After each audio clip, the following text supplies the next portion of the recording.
నిత్య మీనన్ కన్నడ మలయాళీ పరిశ్రమల్లో హీరోయిన్గా తనకంటూ ఓ గుర్తింపు తెచ్చుకున్న నిత్య అలా మొదలైంది సినిమాతో తెలుగు పరిశ్రమలోకి ఎంట్రీ ఇచ్చింది.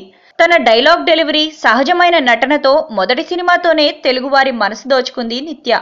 అందుకే ఈ సినిమా తరువాత ఇష్క్, గుండెజారి గల్లంతయిందే, మళ్ళీ మళ్ళీ ఇది రానే రోజు లాంటి వరుస సక్సెస్లు అందుకొని జూనియర్ సౌందర్యగా తనకంటూ ఓ గుర్తింపును తెచ్చుకుంది.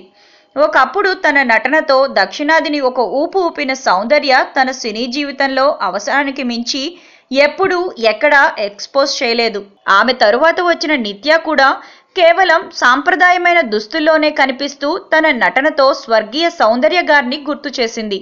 అందుకే టాలీవుడ్ పెద్దలు కూడా ఈమెను జూనియర్ సౌందర్య అని పిలిచారు.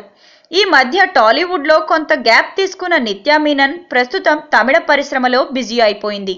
ప్రస్తుతం మన టాలీవుడ్ ఇండస్ట్రీ పరిస్థితి ఏమంత బాగోలేదు అని చెప్పాలి. ఎందుకంటే మాదక ద్రవ్యాలు వాడారని మన టాలీవుడ్ ప్రముఖులపై మీడియాలో వార్తలు బాగా హల్చల్ చేస్తున్నాయి.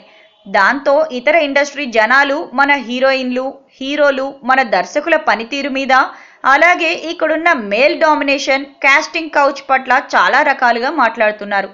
ఇవి చాలదన్నట్టు ఇప్పుడు మాదక ద్రవ్యాల ఉచ్చులోనూ టాలీవుడ్ ఇన్వాల్వ్ అయిందనే తెలియగానే టాలీవుడ్ పరువు కాస్త రోడ్డున పడింది. ఇలా అన్ని రకాలుగా అందరూ తెలుగు సినిమాను చిన్నచూపు చూస్తున్న టైంలో మన పరిశ్రమకు క్లీన్ చిట్ ఇవ్వడానికి, మిగతా పరిశ్రమల కంటే మన టాలీవుడే బెస్ట్ అని చెప్పడానికి దేవతల నిత్య మీనన్ ముందుకొచ్చింది.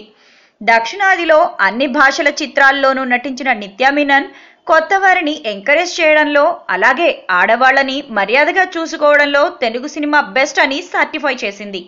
నిజానికి ఈ మాట మిగతా ఎవరు చెప్పినా ముఖస్తుతి కోసమో లేక అవకాశాల కోసమో చెబుతున్నారని అనుకోవచ్చు. కానీ ముక్కుసూటిగా మాట్లాడడానికి ఏమాత్రం జంకని నిత్య మీననే మన తెలుగు సినిమాకి టాప్ రేటింగ్ ఇచ్చింది. ఈ విషయంలో తన సొంత మలయాళ చిత్రసీమను కూడా వెనక్కి నెట్టింది నిత్య. నిజం చెప్పాలి అంటే ప్రస్తుతం నిత్యకి తెలుగులో ఒక్క ఆఫర్ కూడా లేదు.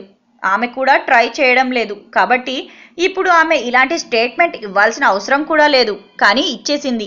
దీనిని బట్టి చూస్తే జెన్యూన్గానే ఆమెకు తెలుగు సినిమా బెస్ట్ అనిపించిందనేది మనకి క్లియర్గా అర్థమవుతుంది.